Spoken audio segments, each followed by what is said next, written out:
Class 9 आज हम polynomial में जीरो ऑफ द पॉलिनोमियल से रिलेटेड कुछ एक्स्ट्रा क्वेश्चंस करने वाले हैं। तो चलिए पहला क्वेश्चन देखते हैं। इफ x इक्वल टू -1/3, अगर x की वैल्यू -1/3 जो यहाँ पे दे रखी है is a zero of the polynomial, वो इस पॉलिनोमियल का जीरो है, तो बताइए a की वैल्यू क्या होगी। इस तरह के क्वेश्चन पेपर में आने के चांस भी बहुत होते हैं, तो ये क्वेश्चन देखते हैं किस तरीके से करेंगे। हमने अपने पिछले वीडियो में जीरो ऑफ द पॉलिनोमियल निकालना सीख लिया था। अब x इक्वल टू -1/3 क्या है, जीरो ऑफ द इस पॉलिनोमियल का जीरो है, तो px पहले हम पॉलिनोमियल लिखते हैं। px equal to 27x³ minus ax square minus x plus 1/3, ये हमारा पॉलिनोमियल है। -1/3 रखने पे ये पॉलिनोमियल कैसा, जब जीरो का पॉलिनोमियल बोला जा रहा है तो -1/3 रखने पे पॉलिनोमियल कैसा हो जाएगा, जीरो हो जाएगा।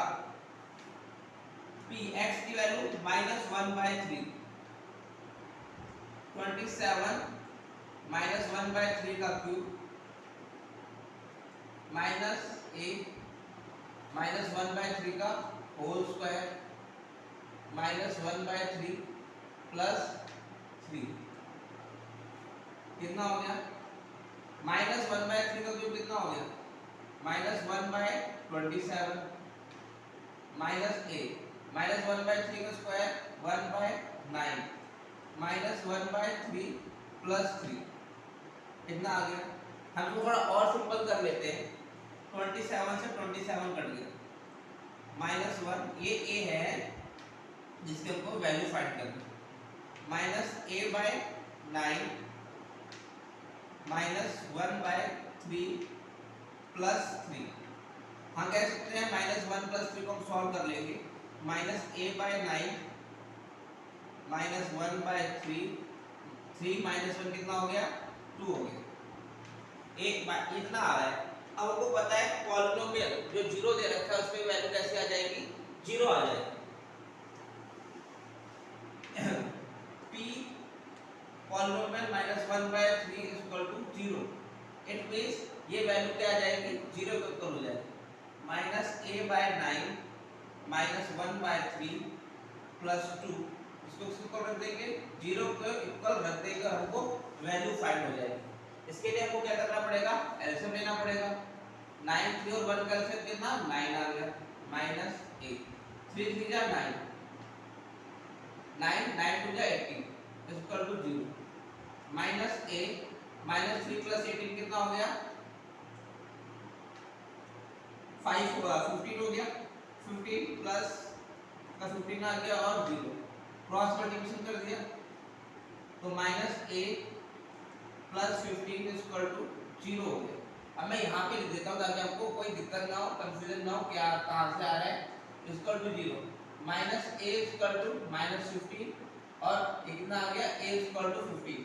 तो हमारी वैल्यू फाइंड हो गई कि a का आंसर क्या आएगा, 15 आएगा। ऐसे क्वेश्चन में इस चीज का ध्यान रखना है, अगर वो जीरो ऑफ द पॉलिनोमियल दे रखा है तो उस वैल्यू रखते ही उसकी उस पॉलिनोमियल की वैल्यू क्या हो जाएगी, जीरो के इक्वल हो जाएगी। इसी के तरीके से हम और रिलेटेड क्वेश्चन करते हैं, find the zero of the polynomial. देखिए अनसॉल्व क्वेश्चन कर रहे हैं। इस तरह के क्वेश्चन क्या है पेपर में बहुत आते हैं, find the zero of the px, find the zero of px, of the px, किसका जीरो निकालना है हमको, x - 3 और x + 2, इसका हमको जीरो निकालना है x - 3 और x + 2 का। Find the zero of the px, इसका जीरो निकालना, px है इक्वल टू x - 3 x + 2। जब हमको जीरो निकालने को बोला जाएगा तो हमको पता है px को किसके इक्वल रखना है, to find zero of the polynomial. मैं फिर से इसको समझाने के लिए, to find zero of the polynomial, हमको जब भी जीरो निकालना होगा कि जीरो का फाइंड कीजिए, क्वेश्चन में आता है बताइए जीरो क्या है, तो px को आप किसके इक्वल रख दोगे, 0 के इक्वल रख दोगे। x माइनस 3 x प्लस 2 ये किसके इक्वल हो गया, 0 के इक्वल हो गया। x minus 3 equal to 0, it means x की वैल्यू 3। x प्लस 2 वो भी क्या हो जाएगा, 0 के इक्वल हो जाएगा। तो x की वैल्यू कितने आ गई, माइनस 2। तो x equal to minus 2 and 3 are the zero of the polynomial. इसके क्या हो गए, जीरो हो गए, are the zeros of the polynomial या जीरो ऑफ द पॉलीनोमियल। तो बेसिक क्वेश्चंस से किस तरीके से आपको क्वेश्चन आते हैं, और क्वेश्चन देखिए इसी से related.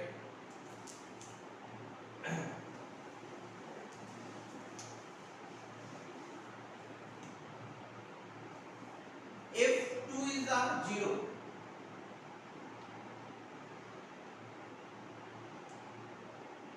if 2 is a 0 of the polynomial, तो जैसे भी अभी हमने क्वेश्चन किया था वैसे क्वेश्चन आया है। If 2 is a 0 of the polynomial,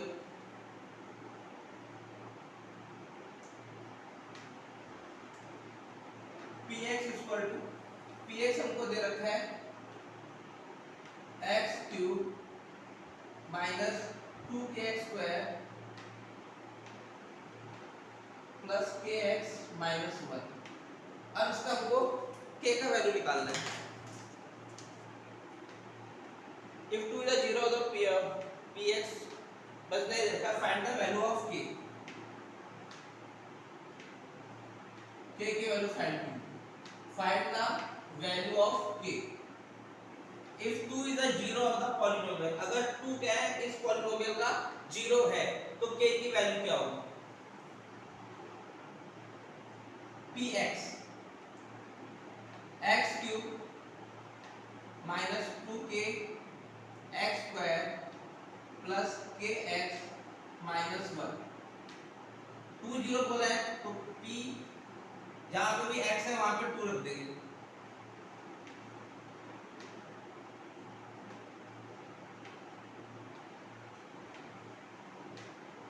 रख दिया तो 2 रखने पे क्या, 2 का क्यूब कितना हो गया 8। 2k x की वैल्यू x की जगह हमने 2 रखा, 2 का स्क्वायर 4 हो गया। k को 2 से मल्टीप्लाई किया 2k हो गया। तो कितना आ गया 8, 4 2 जा 8, 8 minus 8k 2k minus 1। 8 minus 1 7 minus 8k plus 2k minus 6k। अब हमको k क्या, इस पॉलिनोमियल 2 रखने पे 0 रखने पे वो क्या हो जाएगा, 0 हो जाएगा। p2 इक्वल टू 0, तो 7 माइनस 6k इक्वल टू 0। तो क्या हो गया, minus 6k equal to minus 7, minus से माइनस कट गया, k की वैल्यू कितने आ गई 7/6। और हमारा क्या यहाँ पे आंसर खत्म हो गया। और हमने क्या निकाल दी, k की वैल्यू निकाल दी। इस तरीके से क्वेश्चन आपको आएंगे तो आपको घबराने की जरूरत नहीं है कि इसको कैसे फाइंड करना है। अब एक और क्वेश्चन देख लेते हैं। इसमें हमको 2 जीरो दे रखे हैं, ये थोड़ा अलग है। इसमें हमको 2 वैल्यू फाइंड करनी है। इफ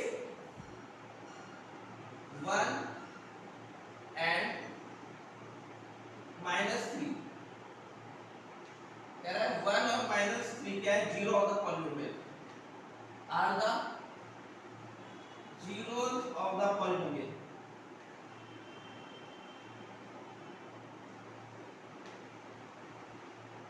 पॉलिनोमियल इसका px दे रखा है x cube minus ax square minus 13x plus b। Find the value of a and b। हमको a और b की वैल्यू फाइंड करनी है। Find the value of a and b।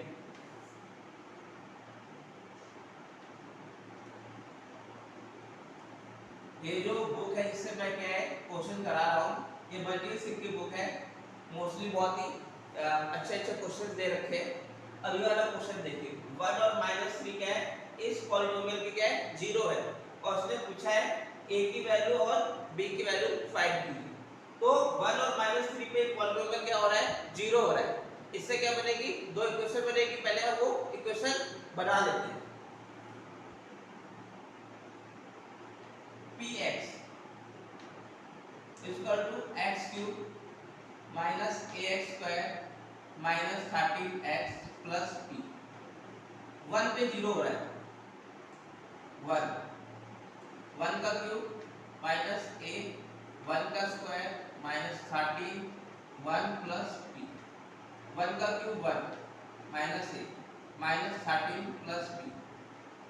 1 minus 13 minus 12 minus 12 minus a plus p। p1 पे इसकी value 0 होगी, p1 equal to 0। तो minus 12 minus a plus b equal to 0। ठीक है, ये हमारी पहली इक्वेशन बन गई। ठीक है, अब हम इसकी सेकंड इक्वेशन बनाते हैं। ये हमारी फर्स्ट इक्वेशन बन चुकी है। अब polynomial x³ minus ax² minus 13x plus p। अब -3 रखनी है वैल्यू, -3 का क्यूब a माइनस 3 का square minus 13 minus 3 plus p। -3 का क्यूब -27 माइनस 3 का स्क्वायर 9 माइनस 13 को -3 से मल्टीप्लाई करेंगे प्लस 39 प्लस b 9 है -27 minus 9a plus 39 plus b। -27 plus 39 कितना हो जाएगा, 9 में से 7 गया 2, 3 में से 2 गया 1, 12 माइनस 9a प्लस b, ये आ गया। अब पॉलिनोमियल की वैल्यू -3 पे क्या हो जानी है, 0 हो जानी है। तो जब 0 हो जानी है तो इसके आगे मैं यहाँ पे लिखता हूँ 0 इक्वल टू -12। एक मिनट,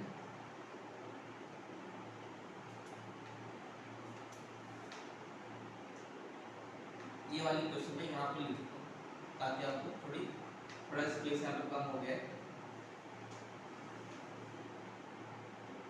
पॉलिनोमियल -3 पे क्या हो गया, 0 हो गया। तो 12 minus 9a plus b equal to 0। ये हमारी फर्स्ट इक्वेशन थी जो हमने x की वैल्यू जो 1 रखने पे निकाली थी, और ये दूसरी इक्वेशन आई है, इसकी हमने जो जिसका 0 क्या है -3 था, -3 रखने पे ये इक्वेशन बनी और 1 रखने पे ये इक्वेशन बन गई।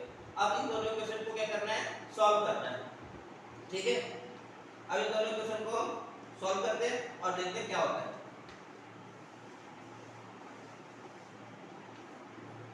-12 minus a plus b equal to 0, और दूसरा दे रखा है 12 minus 9a plus b equal to 0।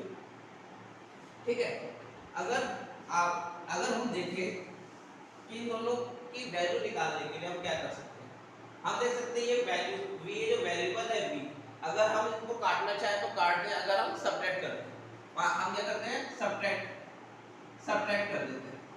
Subtract करने पे होगा क्या, ऑन सबट्रैक्शन